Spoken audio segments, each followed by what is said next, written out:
vous présentons le résumé du culte du dimanche 8 novembre 2020. Orateur pasteur José Bro.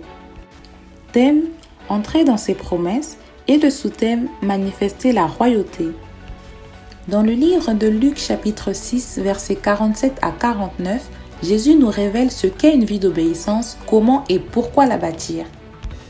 Entendre les paroles de Dieu et les mettre en pratique, c'est obéir aux instructions de Dieu.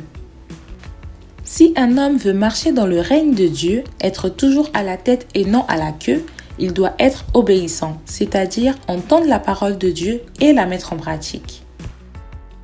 Jésus dit également que celui qui marche dans l'obéissance est semblable à celui qui bâtit une maison. Pour entendre et obéir à sa parole, il faut avoir une mentalité de bâtisseur, comme nous le dit le livre de Luc, chapitre 6, verset 48. Pour bâtir l'obéissance à Dieu et à sa parole, il faut avoir un fondement. Celui qui bâtit l'obéissance à Dieu doit creuser profondément jusqu'à ce qu'il pose le fondement. Le fondement est le premier élément pour bâtir l'obéissance à Dieu et à sa parole. C'est le fondement qui permet au bâtiment d'être solide, de s'élever et de résister. Mais quel est donc ce fondement?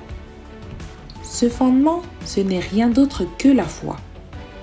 Quand tu creuses profondément, il faut que la foi soit utilisée comme le fondement de ton obéissance à Dieu.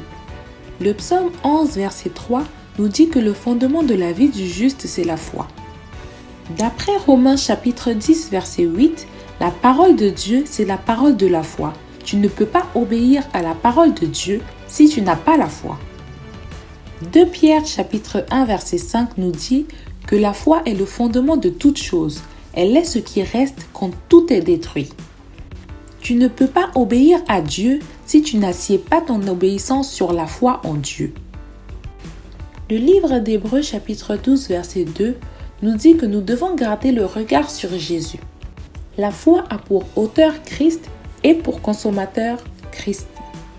Si mes deux yeux sont sur Christ, puis-je voir ce qui se passe autour de moi? Non. Pour que ta foi soit stable, il faut que tes regards ne soient plus sur ton environnement, tes obstacles, ta culture, mais sur Christ, l'auteur de ta foi. Lorsque tu creuses, tu enlèves et mets de côté ce qui t'empêche de voir Christ. Ta foi ne sera plus basée sur ton mari, ta famille, tes études, mais sur Christ. Lorsque ta foi est bâtie sur le roc qui est Jésus, il faut que tu la gardes et la protèges. Le premier livre de Timothée chapitre 1 verset 19 nous dit que pour garder la foi, nous devons la conserver par une conscience pure. C'est quoi une conscience pure? Une conscience pure, c'est une conscience qui n'est pas accusée par le péché. Il faut alors que nous ayons une vie correcte, une vie de sanctification.